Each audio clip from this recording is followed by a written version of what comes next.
What's up, y'all? This is Chris, Muscle Ministry, and today I want to talk about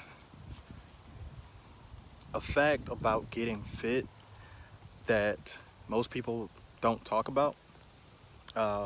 Most people who are trying to get fit actually don't know this, and most people who actually are fit or are trainers or fitness influencers won't tell you.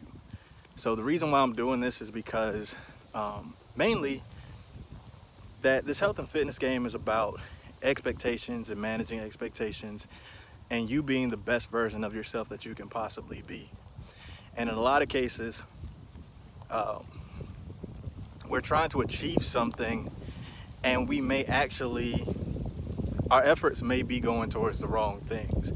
And so basically I just want to make sure that people aren't trying to get fit for the wrong reasons, because they'll only get into the process only to learn that they're not getting the outcomes that they thought that they were going to get. So in the book of Matthew, Jesus talks about the type of fruit that a tree bears, saying that a bad tree can't bear good fruit, it can only bear bad fruit, and a good tree can only bear good fruit, it can't bear bad fruit. So the reason I bring that up is because you can, your expectations are predicated on the predictable nature of what you're working on. In other words, your tree. All right, so let's start there. So a lot of people, when they start getting into fitness, they mainly want to be more attractive.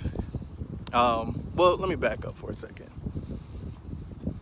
First of all, I don't want to take away from any of the benefits of fitness. Fitness can do wonders, and I'll talk about this in other videos, but obviously it's good for you physically, mentally, spiritually, emotionally. So those benefits are unquestioned, but some influencers try to kind of shortcut this and say, okay, well, when you get fit, your relationships will be better, kind of implying that when you get fit, the floodgates will open as far as your romantic life. And so that doesn't happen. That's the first thing I want to dispel.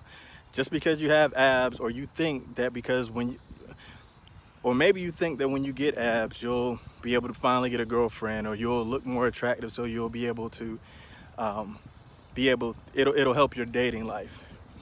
It's not how that works. You getting ripped will not get you a girlfriend. For the ladies, same thing. You may be thinking, oh, I need to lose this belly, flatten it down, get a booty, or whatever. It's not how that works. You may end up making yourself nicer to look at, but the end game for the woman who's trying to improve her dating life is to make yourself better to talk to. So don't be deceived by the false promise that you'll suddenly get a bunch of dates when you have bigger muscles or a flatter stomach. So that kind of leads me to my next point, which is still ego related, or basically looking for external validation for your fitness pursuits. So it feels good when you are noticed for your hard work. And with roughly half the country, half the United States being obese or overweight, by you simply not being obese or overweight, it makes you part of a minority that people tend to notice. So you'll get a lot of attention when you go from being 30% body fat to being like 20% body fat, or like 17% body fat. After that, people really don't notice that much. Like, you can, in your mind, like, you can want to get ripped, and the more ripped you get, like, people just don't notice. If anything, people think that you're getting too small and you need to eat. Maybe they think you're sick or something like that. So that's one piece. Kind of related to that is also the fact that when you reach a certain level of fitness, for some people, they don't really know when to stop. It can be obsessive and it turns into body dysmorphia. So, in other words, what can happen is that you get so dialed in about the, like, you look at all the progress you've made and you never really get satisfied with where you are. Instead, you think, oh, I can build a little bit more muscle here, or oh, I can lose a little bit more fat there. And so you end up starting to develop an unhealthy relationship with your fitness. So these are all things that I'm just telling you to kind of let you know on the front end to be aware of. Like, the benefits are real. What you can use fitness to do is to change your mindset. Like, your growth is not your fitness. Your growth is in the fact that you were disciplined, that you set a goal, that you kept a promise to yourself. By you feeling better, like, your self-esteem shouldn't come from, external validation, people telling you you look good.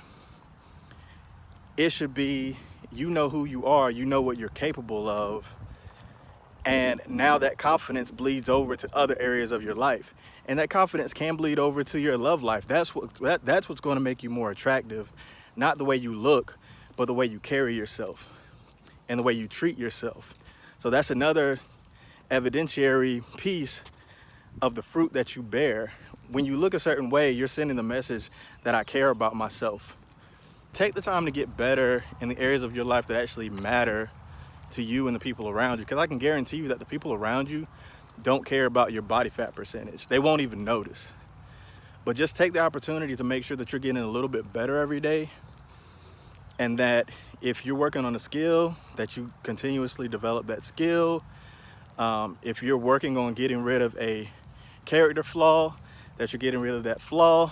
The idea of fitness ultimately is to be a little bit better every day, and it's not to look for external validation. So I just warn you on the forefront, don't look for that. Fitness won't give you that, and it's a trap if anybody tries to sell you anything like that, or if you get caught up in that idea.